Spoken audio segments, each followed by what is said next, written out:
बिस्मिल्लाहिर्रहमानिर्रहीम। अस्सलाम वालेकुम नाज़रीन, आप यूट्यूब चैनल देख रहे हैं। मैं इमरान खान हूं। सबसे पहले साबिक वज़ीर आज़म इमरान खान साहब का स्टेटमेंट देख लेते हैं। और इस बयान में इमरान खान साहब ने एक दो चीज़ें पहली मरतबा कही हैं। ये चीज़ें जब आपके सामने आएंगी तो आपको आइडिया हो जाएगा कि टेम्परेचर किस तरफ जा रहा है। इमरान खान का स्टेटमेंट, उनके अपने अल्फाज, उनकी अपनी ज़ुबान, उनका अपना ट्विटर। वो ये कहते हैं कि अर्दली हुकूमत जुडिशल कमीशन के क़याम से मुसलसल इसलिए भाग रही है क्योंकि ये जानते हैं कि 9 मई का वाक़या खुद एस्टेब्लिशमेंट ने करवाया था। एस्टेब्लिशमेंट ने खुद आग लगाकर सीसीटीवी फुटेज गायब कर दी। मेरा अदालत से अगवा किया गया और किया ही इसलिए गया था क्योंकि इनको रद्द-ए-अमल का अंदाजा था और अवाम के जज्बात से खेलकर उन्होंने अपना मकसद पूरा करना था। एक पुरअमन एहतजाज को अपने बंदे शामिल करवाकर फॉल्स फ्लैग ऑपरेशन में तब्दील कर दिया गया। 9 मई की आड़ में मेरी लीडरशिप और कारकुनान समेत हजारों लोगों को अगवा किया गया और तशद्दुद का निशाना बनाया गया। अगवा बराए बयान की रवायत डालकर लोगों से ज़बरदस्ती तरीके इंसाफ छुड़वाई गई। हमारे 16 अफराद शहीद और 4 अफराद को माजूर कर दिया गया। सब जुल्म हमारे साथ करके हम पर ही मुकदमात बना दिए गए। 9 मई का सारा ड्रामा तरीके इंसाफ को कुचलने के लिए रचाया गया ताकि लोग डर कर तरीके इंसाफ को छोड़ जाएं। 9 मई के बयानिए का धड़न तख्ता तो 8 फरवरी के इंतखाबात में हो गया था, जब तमाम तर पाबंदियों के बावजूद तरीके इंसाफ ने क्लीन स्वीप किया। इंतखाबात मुलतवी करने की वजह भी यही थी कि झूठा प्रोपेगेंडा करके अवाम को तरीके इंसाफ से बदजन किया जाए, मगर ये इसमें नाकाम रहे। 26 नवंबर भी इसी मकसद के तहत किया गया ताकि निहत्ते पुरअमन मुजाहिरीन को गोलियां मारकर खौफ व हरास पैदा किया जा सके और अवाम को उनकी आवाज़ बुलंद करने से रोका जा सके। 26 नवंबर को हमारी कॉल मुल्क में जमहूरी इक़दार की बहाली के लिए थी, मगर इस पर सीधे फायर खोलकर अवामी खून से इस हुकूमत और एस्टेब्लिशमेंट ने अपने हाथ रंग लिए। 26 नवंबर तहरीक इंसाफ को कुचलने की दूसरी कोशिश थी। कठपुतली हुकूमत ने जमहूरियत पर कारी ज़रबे लगाकर अवाम से बुनियादी इंसानी हकूक मुकम्मल तौर पर छीन लिए हैं। पीका तरमीमी एक्ट इसी सिलसिले की एक कड़ी है। पहले आज़ाद मीडिया का गला घोंटा गया, अरशद शरीफ का कत्ल किया गया, सहाफ़ियों को अगवा किया गया, उनको तशद्दुद का निशाना बनाया गया और सोशल मीडिया पर पाबंदियां आयद की गई। अब फार्म 47 असम्बली ने आज़ादी इजहार राय पर कदगन के लिए काला कानून मंजूर कर लिया है। सियासी इख्तलाफात को दबाने के लिए पीका कवानीन में तरामीम की गई है। इसकी जितनी मजम्मत की जाए उतनी कम है। आज़ाद अदलिया कानून की हुक्मरानी और आज़ादी इजहार राय के बगैर जमहूरियत पनप नहीं सकती। इस जाली असम्बली ने सवाए जमहूरियत पर हमले के कवानीन मंजूर करने के और कुछ नहीं किया, फिर चाहे वो 26वीं आईनी तरमीम की मंजूरी हो या पीका तरामीमी एक्ट हो।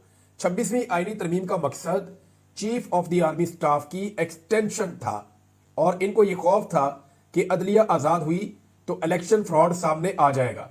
ये वो कह रहे हैं दो तरफा था। एक तरफ आर्मी चीफ की एक्सटेंशन कर दी थी 26वीं आईनी तरमीम के बाद, और क्योंकि फिर वो जब भी इसको चैलेंज किया जाएगा तो मामला जाएगा आईनी बेंच के सामने, और दूसरा उनको अपने इलेक्शन फ्रॉड का भी पता था कि अगर ये मामला भी खुलेगा तो ये भी जाएगा आईनी बेंच के सामने, लिहाजा अपना ही एक आईनी बेंच बना लेते हैं जहां ये मामला जो है वो निबट जाया करेंगे।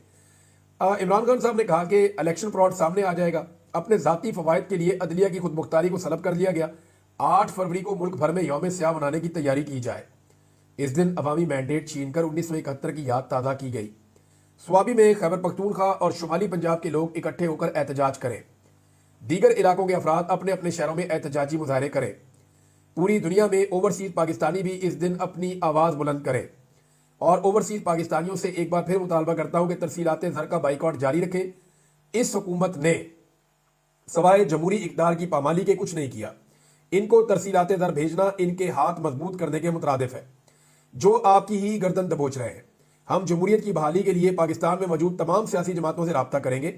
अपनी जमात को हदायत करता हूं कि दीगर जमातों से इस मकसद के तहत रवाबित को तेज करें ताकि जल्द अज जल्द अवाम को जमहूरियत की आड़ में नाफिज इस डिक्टेटरशिप से निजात मिल सके।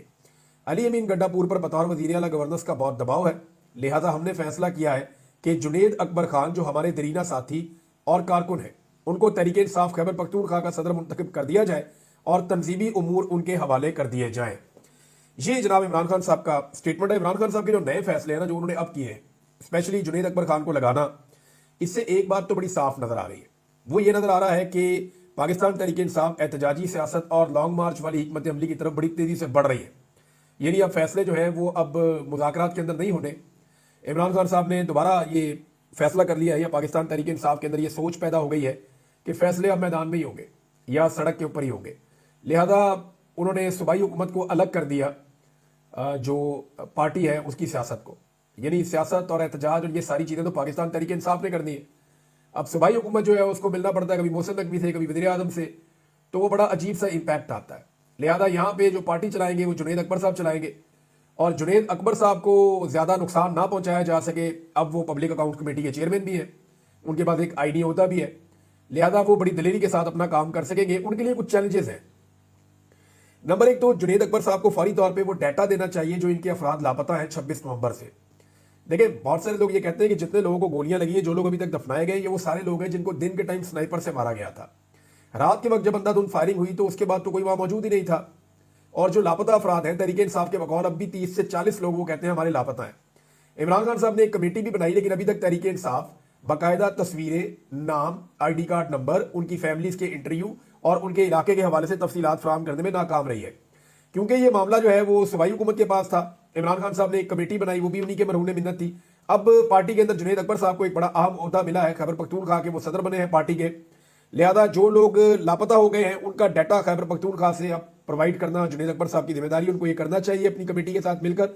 इमरान खान साहब ने जो कमेटी बनाई थी उस पर अभी तक कोई जवाब नहीं आया और अभी तक कोई काम नहीं हुआ, लिहाजा ये काम अब जुनैद अकबर साहब को करना पड़ेगा।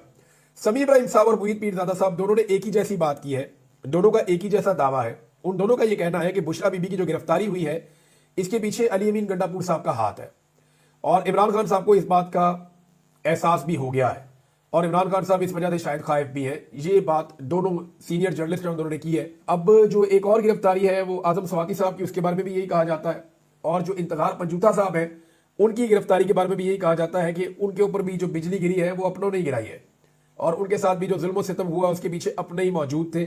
अभी पार्टी में बड़ी गंभीर खामोशी है इन चीजों को लेकर, लेकिन आने वाले दिनों में चीजें आगे बढ़ेगी। जुनैद अकबर को आपने अंडर एस्टिमेट नहीं करना नाज़रीन, वो करना भी नहीं चाहिए, किसी भी आदमी को नहीं करना चाहिए। इतना बड़ा ओहदा मिल जाएगा एक पार्टी के अंदर, इतनी बड़ी आवाम की तादाद है, और खैबर पख्तूनख्वा में तो ये पार्टी का तोती बोलता है, तो वहां का जो सदर बनेगा वो लाजमी बात है वो एक ताकतवर लीडर के तौर पर उभरेगा।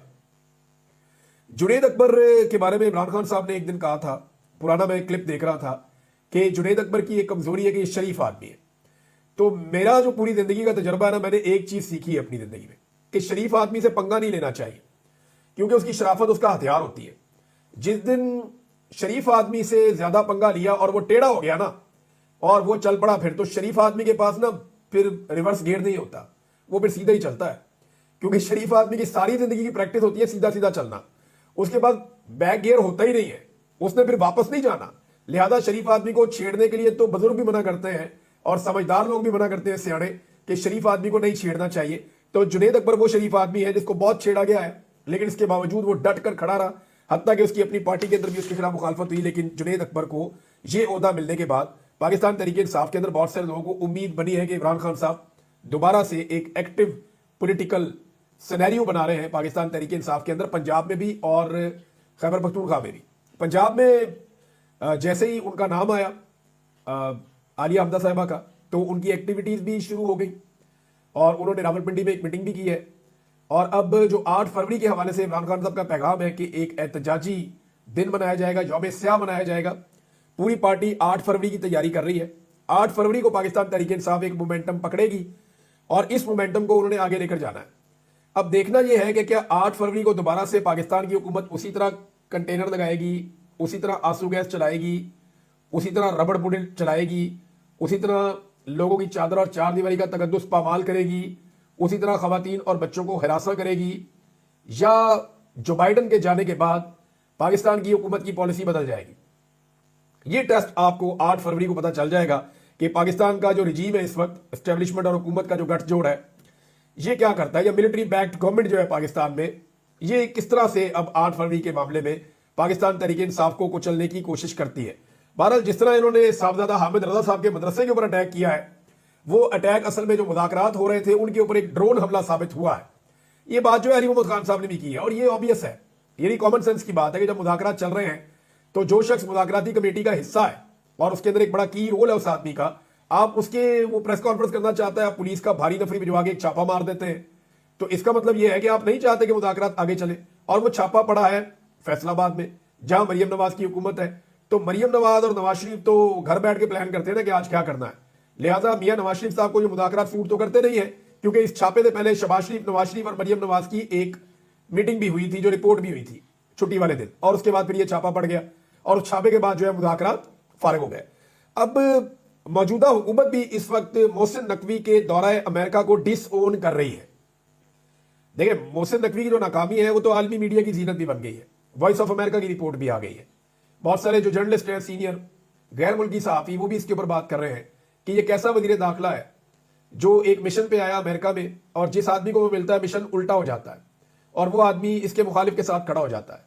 इमरान खान को किसी से बात करने का मौका नहीं मिल रहा, लेकिन इमरान खान के मुखालिफिन जो हैं वो बात करने के बावजूद भी नाकाम हो रहे हैं और ओवरसीज पाकिस्तानियों को कामयाबी हो रही है।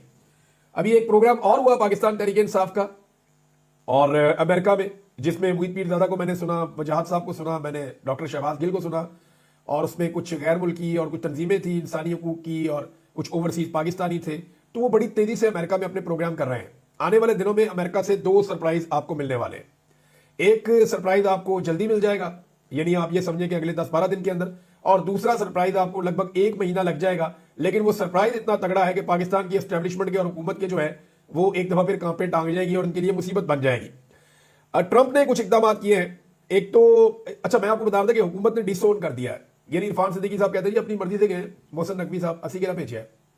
यानी मोहसिन नकवी साहब का वो कहते हैं टिकट भी अपनी मर्जी से लिया है, खुद ही गए हैं, खुद ही जाके वो प्रोग्राम्स के अंदर शिरकत कर रहे हैं। हुकूमत उनको डिसोन कर रही है क्योंकि इतनी बड़ी तौहीन और बेइज्जती जो हुई है अमेरिका में, हुकूमत उसको ओन कर नहीं सकती। दूसरा, ये जो एक ब्लंडर किया है इन्होंने बहुत बड़ा, कि एक ऐसी तंजीम के प्रोग्राम में चले गए जो बहुत ज्यादा चाइना के खिलाफ है, तो चाइना का उस पर रद्दमल है। अब रद्दमल आना भी चाहिए उनका। पैसे आप चाइना से लेते हैं, जाके आप चाइना के खिलाफ ही प्रोपेगेंडे के अंदर शामिल हो जाते हैं। अब पाकिस्तान का दफ्तर खारजा कह रहा है जी गलती से चले गए, लेकिन बात यह है कि मोहसिन नकवी को जो लोग लेकर गए थे उनके खिलाफ एक इंक्वायरी होनी चाहिए, उन लोगों को नौकरियों से निकालना चाहिए, उन लोगों को उधर से पाकिस्तान वापस बुलाकर उनकी सरजनिश होनी चाहिए, उनको ओएसडी करना चाहिए। उन्हें पूछा जाना चाहिए कि आपने एक मुल्क के साथ पाकिस्तान के ताल्लुकात पर बात करके रख दिए जिनके हमने $100 अरब के करीब हमने उनकी इन्वेस्टमेंट करवाई हुई है पाकिस्तान में, हमने उनसे उधार देने के अपना अकाउंट भरा हुआ है, और आपने उसी मुल्क के खिलाफ प्रोपेगेंडा करवा दिया। अब मोहसिन नकवी को तो चले नहीं पता था, उसके पास इतना नॉलेज नहीं था या उसको इतनी समझ नहीं थी, नालायकी आप समझ लें कि वो चला गया। लेकिन मामला यह है कि जो लोग मोहसिन नकवी को लेकर गए उनका दिमाग काम नहीं कर रहा था, उन्हें नहीं पता था कि हम मुझसे क्या करवा रहे हैं। तो डैमेज तो जो होना था वो हो गया है। दूसरी जानिब अमेरिका की नई पॉलिसी ने ना पूरी दुनिया के अंदर एक खलबली मचा दी और पाकिस्तान के लिए भी इसमें बड़ा सीरियस इशू है। अमेरिका ने दुनिया भर के लिए फौजी और सिविल इमदाद को बंद कर दिया है और अगले 90 दिन तक वो कह रहे हैं जी कोई फौजी और सिविल इमदाद हम नहीं दे रहे। अब पाइपलाइन में जो पैसा पड़ा हुआ है, जो बहुत जरूरी जगह है, वहां पे वो चला जाएगा ह्यूमैनिटेरियन ग्राउंड्स के ऊपर। बहरहाल वो फौजी और सिविल इमदाद उन्होंने बंद कर दी है अगले 90 दिन के लिए। ट्रंप ने दुनिया भर की जंगों में इस्तेमाल होने वाले जो अमरीकी अखराजात हैं उनके ऊपर बंद बांधने का फैसला किया है। ट्रंप अब ये कहता है जनाब जिन्हें जंग लड़नी है अपनी जंग आप लड़ो। यानी उन्होंने यूक्रेन को भी कह दिया कि अगर आपने लड़ाई लड़नी है तो अपने खर्चे पे लड़े। उन्होंने यूरोप को भी पैगाम दिया है, उनके लिए भी एक बड़ा धचका है कि जनाब अपनी लड़ाई खुद लड़ो, क्योंकि नेटो के अंदर सबसे बड़ी इन्वेस्टमेंट अमेरिका की होती है और अमेरिका ही सबकी प्रोटेक्शन की जिम्मेदारी लेता है। लेकिन डोनाल्ड ट्रंप ने मॉडल तब्दील किया कि जनाब सारे पैसे खर्च करें, खाली अमेरिका का पैसा नहीं लगना चाहिए। अब 90 दिन तक के लिए ये असेसमेंट करेगा अमेरिका की जो नई गवर्नमेंट है। 90 दिन तक इन्होंने इमदाद बंद कर दी है, फौजी और सिविल।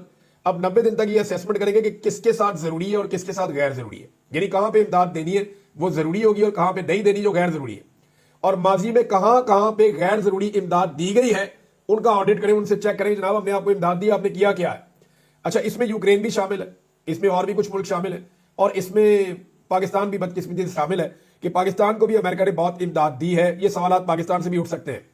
अब पाकिस्तानी जो इस वक्त रजीम है, हुकूमत है, उसको फौरी तौर पर यूरोप और अमेरिका में अपना इमेज बहुत जल्दी बेहतर करना पड़ेगा ताकि उनकी इमदाद बहाल हो सके, क्योंकि अगर इमदाद बहाल ना हुई तो पाकिस्तान का बड़ा नुकसान होगा। पाकिस्तान इस वक्त अमेरिकी इमदाद का मोहताज है और पाकिस्तान को ये इमदाद चाहिए, अगर नहीं मिलती तो पाकिस्तान को डैमेज होगा। अब डिपेंड करता है कि पाकिस्तानी हुकूमत इस मामले को कैसे डील करती है। तहरीक इंसाफ नाजरीन आज के दिन में कुछ व्हाइट पेपर जारी करने जा रही है और एक हफ्ते के अंदर अंदर वो एक डॉक्यूमेंट्री लेकर आ रहे हैं कि रजीम चेंज ऑपरेशन के बाद से लेकर अब तक क्या हुआ, मीडिया के साथ क्या हुआ, सियासी कारकुनों के साथ क्या हुआ, पाकिस्तान तहरीक इंसाफ के साथ ओवरऑल क्या हुआ, किस तरह से इलेक्शन करवाया गया, किस तरह से 9 मई हुआ, किस तरह से 26 नवंबर हुआ।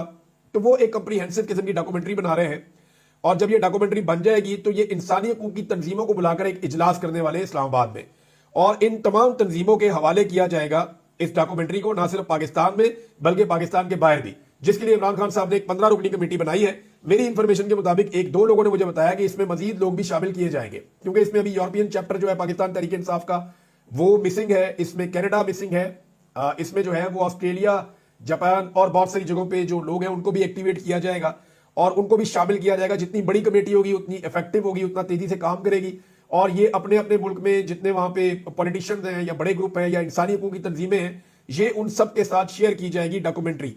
तफसीली काम हो रहा है डॉक्यूमेंट्री के ऊपर और आने वाले दिनों में आप ये चीज देख लेंगे। जो आलमी तंजीमें हैं उन्होंने भरपूर आवाज उठाना शुरू कर दी है। जो पीका ऑर्डिनेंस पाकिस्तान में लाकर अभी नाफिज किया गया, लेकिन ये ऑर्डिनेंस तो वही है। मैं हमेशा से सख्त कवानीन का हामी रहा हूं, लेकिन कवानीन बनाए ना, आप दो नंबरी तो ना करें। ये तो कानूनी नहीं है, ये तो इन्होंने अजीबोगरीब काम कर दिया। पकड़ के सांस लेने पर इन्होंने पाबंदी लगा दी है और इसका जो इतलाक है वो भी इनकी मर्जी से होगा। यदि दिल कर रहा है उसको पकड़ना है तो कोई भी बहाना लगा के उसको उठा लेंगे और वो बंदा बेचारा बेल भी नहीं करवा सकेगा। इनका पूरा का पूरा सिस्टम ये रकमाल बनाने जा रहे हैं, किसी अदालत में भी आपको रिलीफ नहीं मिल सकता। तो इसलिए सहाफती तंजीमें जहां आवाज उठा रही हैं, आलमी तंजीमें जहां आवाज उठा रही हैं, वहीं एमनेस्टी इंटरनेशनल का एक स्टेटमेंट आया है, इंसानी हकूक कमीशन का एक स्टेटमेंट आया है, फ्रीडम नेटवर्क का एक स्टेटमेंट आया है और एक दर्जन भर और तंजीमें हैं जिन्होंने इसके बारे में बातचीत शुरू कर दी है। पीका ऑर्डिनेंस की हुकूमत ले तो आई है, लेकिन इनके गले की हड्डी बन गई है और आने वाले वक्त में ये इन्हीं के खिलाफ इस्तेमाल होगा। ये हो ही नहीं सकता कि कोई गड़ा खोदे और वो उस गड़े के अंदर खुद से ना गिरे। ये मैंने होता हुआ नहीं देखा कभी, ये फिर ये ऐसे ही होगा। IMF ने एक दफा फिर पाकिस्तान को डूम और कह दिया है और 3 शोबों के दौरान कहा जी, पानी के शोबे में, तवानाई के शोबे में और ये जो रेवेन्यू कलेक्शन है या महसूलात आप इकट्ठे करते हैं, टैक्स कलेक्शन, इसके अंदर मजीद इस्लाहात लेकर आए। यानी अब मजीद इस्लाहात के नाम के ऊपर मजीद महंगाई आएगी और जब मजीद महंगाई आएगी तो ये हुकूमत और टिकटॉकर्स खड़े होकर ये कहेंगे देखें जी महंगाई कंट्रोल हो गई, महंगाई कम हो गई है। ये महंगाई कम नहीं होती, महंगाई के बढ़ने की शरह कम हो जाती है। यानी पहले 40% की शरह से बढ़ रही थी, अब 10% की शरह से बढ़ रही है, लेकिन बढ़ रही है, कम नहीं हो रही। मवाजना करना है तो ऐसे करना चाहिए कि इमरान खान साहब के दौर में फलां चीज की कीमत क्या थी और आज फलां चीज की कीमत क्या है। नाज़रीन, जस्टिस मंसूर अली शाह साहब ने एक खत लिखा है और ये बड़ा इंपॉर्टेंट है। मैंने आपको एक दो चीजें और बतानी है, वो भी बड़ी अहम है, लेकिन पहले जस्टिस मंसूर अली शाह साहब का जो लेटर है वो आप देख लीजिए। जस्टिस मंसूर अली शाह साहब का रजिस्ट्रार के खिलाफ तौहीन अदालत केस में इंट्रा कोर्ट अपील के बेंच पर एतराज आ गया है। उन्होंने जजिस कमेटी को खत लिख दिया है। जस्टिस जमाल मंदोखेल और जस्टिस मोहम्मद अली मजहर आईनी कमेटी का हिस्सा है। आईनी कमेटी ने ही हमसे मुंतकिल होने वाला केस अपने पास लगाया था। यानी जिनके खिलाफ केस किया है वही क्या अपना केस सुनेंगे। ये जनाब जस्टिस मंसूर अली शाह साहब ने एक लेटर लिखा, लेकिन सवाल ये पैदा होता है कि जस्टिस मंसूर अली शाह साहब को फिर तौहीन अदालत का नोटिस तो उन्हें भेजना चाहिए था जिन्होंने जुडिशियल ऑर्डर की खिलाफ वर्जी की थी। जब आप एक कमजोर फैसला करते हैं और एक एडमिनिस्ट्रेटर, एक ओहदेदार को आप पकड़ते हैं और जजेस की आप बात ही नहीं करते या आप उन्हें एक्सपोज नहीं करते, तो जब आप कमजोर तरीके से चलेंगे अदालत में तो फिर तो यही होगा जो मंसूर अली शाह साहब के साथ हो रहा है। पहले भी मंसूर अली शाह साहब ने कई ऐसे काम किए जिनमें वो इंतजार करते रहे कि शायद खुद ही इंसाफ हो जाएगा, लेकिन यह इंसाफ होता नहीं है, इंसाफ लेना पड़ता है। शोएब शाहीन साहब ने बताया कि सलार खान काकड़ को नमाज पढ़ने की भी इजाजत नहीं दी जाती जेल में, वजू करने के लिए, सेल से बाहर निकलने के लिए और वॉशरूम जाने की भी उनको इजाजत नहीं मिल रही। अब अंदाजा करें आप किस तरह का जुल्म और जबर किया जा रहा है। ये सलार खान काकड़ जो है बलूचिस्तान के नौजवान है, वहां से इलेक्शन जीतते हुए फॉर्म 45 के मुताबिक, लेकिन जाली फॉर्म 47 पे इनके मुखालिफ को जितवा दिया गया जिसके वोट इनसे नहायत कम थे। अब सलार खान काकड़ जो है वो बलूचिस्तान से एहतजाज करने आए थे और ये सियासी कारकुन है, ये हथियार उठाकर नहीं आ रहे, ये सियासी कारकुन है, नारा लगा रहे हैं, प्ले कार्ड उठा रहे हैं, एहतजाज कर रहे हैं। ये रिट ऑफ द गवर्नमेंट को भी मानते हैं। ये वो लोग हैं जो जमहूरियत में बिलीव करते हैं, लड़ाई में बिलीव नहीं करते। तो जो नौजवान जमहूरियत के साथ खड़े हैं उनके साथ भी रियासत अगर वही सलूक करेगी तो रियासत बलूचिस्तान में पैगाम क्या देना चाहती है। सलार खान काकड़ को बिला वजह जो है वो निशाना बनाया जा रहा है, टारगेट किया जा रहा है, क्योंकि उन्हें आइडिया है कि बलूचिस्तान में मकबूल आदमी है और वहां पे ये अगली मरतबा भी इलेक्शन जीतेंगे और ये बलूचिस्तान के अंदर तहरीक को आगे लेकर जाएंगे, लिहाजा इनको निशाने इबरत बनाने की कोशिश की जा रही है। एक और गवाही आ गई नाज़रीन, आफ्ताब शेरपाव, उन्होंने कहा जी इमरान खान के खिलाफ अदम एतमाद लाना सबसे बड़ी गलती थी, अब उसका मुकाबला कैसे किया जाए किसी को कुछ समझ नहीं आ रही, अनकंट्रोलेबल हो चुका। अब तक के लिए इतनी, अपना ख्याल रखिएगा, अपने चैनल का भी। अल्लाह हाफ़िज़।